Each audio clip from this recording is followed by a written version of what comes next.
الحمدللہ وکفا وسلام علی عبادہ الذین اصطفیٰ اما بعد۔ میرے دوستو، استغفار کے ذریعے سے جادو کا علاج کیسے کیا جا سکتا ہے، اس کا طریقہ میں آپ کو اس ویڈیو میں بتلاؤں گا۔ حضور علیہ الصلوۃ والسلام نے ارشاد فرمایا، من لزم الاستغفار من کل ضیق مخرجا ومن کل ہم فرجا ورزقہ من حیث لا یحتسب۔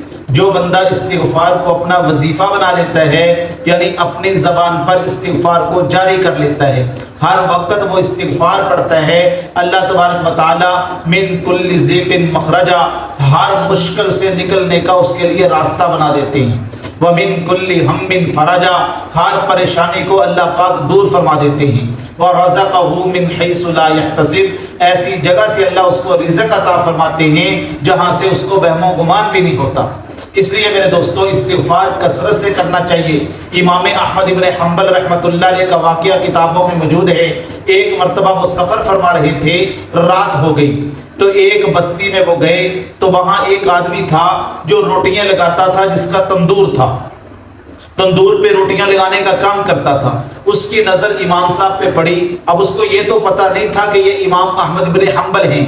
اس نے دیکھا کہ داڑھی ہے، سفید داڑھی ہے، اللہ والا بندہ ہے، چہرے پہ نور ہے، تو اس کے دل میں خیال آیا کہ یہ اللہ کا نیک بندہ ہے، اگر آج میں اس کو اپنا مہمان بنا لوں یہ میرے لیے سعادت کی بات ہوگی۔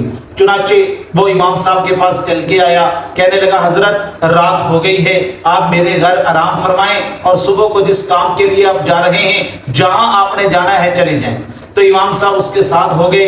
امام صاحب فرماتے ہیں، جب وہ راستے میں جا رہا تھا تو اس وقت بھی ان کی زبان کے اوپر استغفار تھا، استغفر اللہ استغفر اللہ، یہی وہ پڑھتا ہوا جا رہا تھا۔ کہتے اس کے بعد عشاء کی نماز تو ہم پڑھ چکے تھے، وہاں بیٹھے، تھوڑی دیر کے بعد اس نے مجھے بستر دیا، میں آرام کے لیے لیٹ گیا۔ جب تہجد کا وقت ہوا تو وہ آدمی اٹھا، اس نے تہجد پڑھی، اللہ کا ذکر کیا، اس کے بعد وہ اپنا آٹا گوندنے میں مصروف ہو گیا، یعنی وہ روٹیوں کا کام کرتا تھا تندور کا۔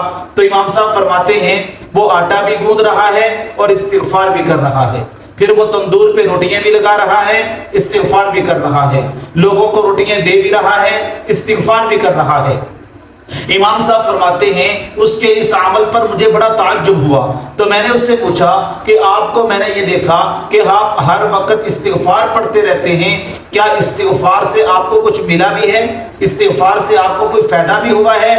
تو وہ کہنے لگا، حضرت استغفار کی برکت سے اللہ تبارک و تعالیٰ نے مجھے اتنا دیا ہے، اب مجھ سے سنبھالا نہیں جا رہا، یعنی رزق کے جتنے مسائل ہیں وہ سارے کے سارے اللہ نے استغفار کی برکت سے حل فرما دیے ہیں۔